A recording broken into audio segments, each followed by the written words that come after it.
I'm Lamitschka, and today I present you Derek Joseph. Derek, country music has many new fans in Europe who might be hearing about you for the first time. How would you describe yourself and the music you are playing?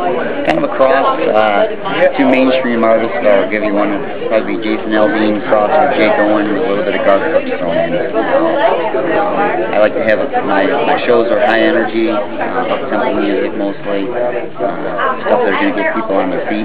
So it's more my style. So how did you choose the title for the CD you have coming out next? Actually, with the thousands of songs I listened to, getting ready to pick them and everything, this song just kind of got in my head, and everybody that works with me on my team, we're listening to several different songs, and we're like, this is the song that really just, at the end of the day when you're done listening, the same beat that's running through your head, and it beats the milk away. So we figured out that kind of sold it for us. How much creative control do you have over your music? Luckily, with my label, they give me a lot. It's one of those things that the label has a lot of experience. They've been doing this for a lot of years, so I have to respect their knowledge of how to get me there. But I also, as an artist, like I say, I want to have my own style, and so they were great about letting me say, I want a little more guitar here, or I want this stuff coming in. They've been great. I can ask them more. So there's a lot of work that goes into a #1 hit. What did it take to make it in your case? A lot of patience, because and I'm not a patient guy. I'm the type of guy that I want things yesterday, and my label has told me you gotta be a little patient on these things. But it's meant for me. I'm from upstate New York, which is 12.5-hour drive from Nashville, and I come down here about once a month. I drive down and use my label, do them things. I have shows, and so it's just work in general. Just a lot of hard work, a lot of low sleep nights, and somebody knows the grind and doing it. So, do you have any interesting story about how fans have been affected by your music? One of my songs is going to be coming out. It's called Poor Boy's Wife, and it hasn't been released yet, but we put it on my site, the demo version I did of it. And this last summer here, I got tons of interest and calls. People want me to do that song at their wedding. It became like the instant wedding song for the region I'm in up there. People want me to use it on videos and things like that. And, just like for me, I love having fans come and talk to me, not because of the image thing or being cool or anything like that.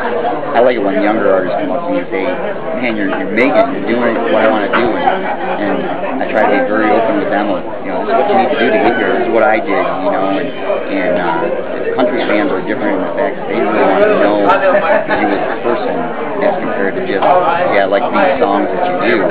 They want to know, are you married, do you got a girlfriend, do you got a dog, a cat, a fish, they want to know you, and I've really made a point of making sure that I'm very accessible to my fans. It's neat the first time I came to Nashville and walked down the street and someone stopped me and gave me my autograph. So that was really neat for me. So who do you look up musically, and how deep your musical roots run? Musically, probably my biggest influence in country, I would say, is Brad Paisley. Huge Brad fan, because he keeps it contemporary, yet he keeps it traditional. He knows he needs some fun songs to keep the contemporary people interested, but he reinvents himself traditionally, and just kind of that wholesome good boy. So Brad's definitely my idol that way.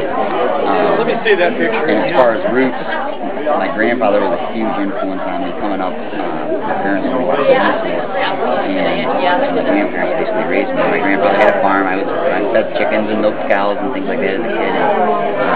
And he was a huge country fan and banjo player. So musically, he was probably my biggest influence. So, if you had the chance to change something about the music industry, what would it be? I would have to say probably with radio giving indie artists a shot. It's one thing that you're trying to compete with these major labels that have millions behind them, and not artists out there that truly are phenomenal singers that have a lot of money behind them. And they're able to get them out there in the outside because they up against a big wall there. You don't have the money, promotion, to just send you out. And radio, you know, is told, you know, you're not going to play major artists. And I would say that would be my biggest thing, getting, you know, radio to say, geez, this guy's got a good indie cut. Even though he's indie, it's a good cut. We've hit some of those doors where we call a station and say, hey, you know, we're promoting our song. And they say, well, it's only a major label.